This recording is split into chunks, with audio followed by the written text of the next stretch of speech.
আপনি ক্ষমা করতে থাকুন, এটা আমার একটা অনুরোধ। যদি সুখে থাকতে চান, ভালো থাকতে চান, অতীতে কি হয়েছে, কে কষ্ট দিয়েছে, কে ন্যায় করেছে, কে অন্যায় করেছে, সব বিচার আল্লাহর উপর ছেড়ে দিয়ে আপনি মাফ করে দেন।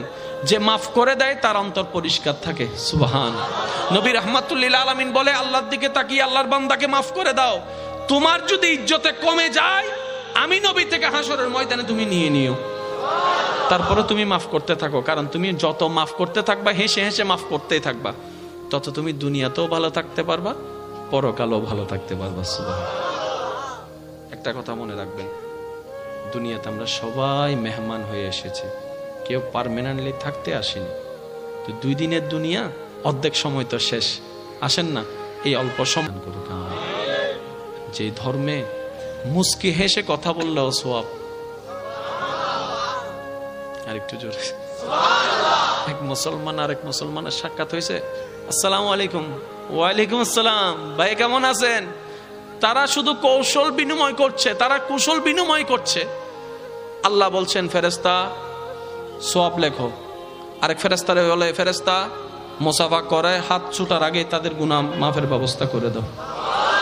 তাহলে যে ধর্মে সালাম দিল সওয়াব, দেখা করলো সওয়াব, খবর নিল সওয়াব, খাবার দিল সওয়াব, পানি দিল সওয়াব, এমনকি রাস্তায় হাঁটার পথে এতিম বাচ্চার মাথায় 2 সেকেন্ড দাঁড়িয়ে হাত বুলে দিয়েছেন, এটা তো সওয়াব। এখানে কমতি বলে কোনো শব্দ নাই। এরপরেও যদি আমরা নিজেকে গোছাতে না পারি, আফসোস করা ছাড়া কিছু উপায় নাই। সেজন্য আমি একটা অনুরোধ, আপনি যতটুকু পারেন আপনার সাধ্য মোতাবেক মানুষের উপকার করার চেষ্টা করবেন। হ্যাঁ, আপনি শাশুড়িকে জিজ্ঞেস করা হচ্ছে আপনি বউকে এত ছাড় দিলেন কেন, বউয়ের সাথে এত ফ্রেন্ডলি চলেন কেন?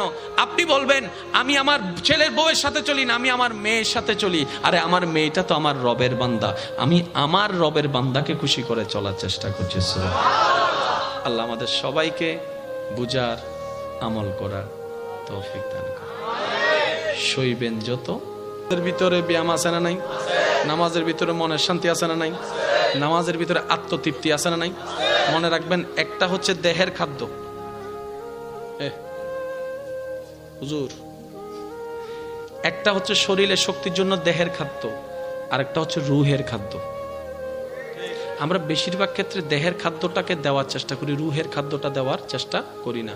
মনে রাখবেন, দেহের খাদ্য পৃথিবীতে কাজে লাগে, রুহের খাদ্য পৃথিবীতেও কাজে লাগে, কবরে হাসরেও কাজে লাগবে। সুবহানাল্লাহ। এমন একটা জীবন বানান আল্লাহর রহমতকে সাথে নিয়ে, যেন সবাই আপনার জন্য অন্ধকার একটা ঘর খনন করবে, কিন্তু আপনাকে রাখার পরে উপরে মাটি দিয়ে অন্ধকার করে দেওয়ার সাথে সাথে আল্লাহর রহমতে যেন আপনার অন্তর থেকে নূর বের হয়ে সমস্ত কবরের অন্ধকারকে হার মানায় দেয়। সুবহানাল্লাহ। কাদ আফলাহা মান যাক্কাহা। আল্লাহ আমাদের সবাইকে কবুল করুক, আমিন।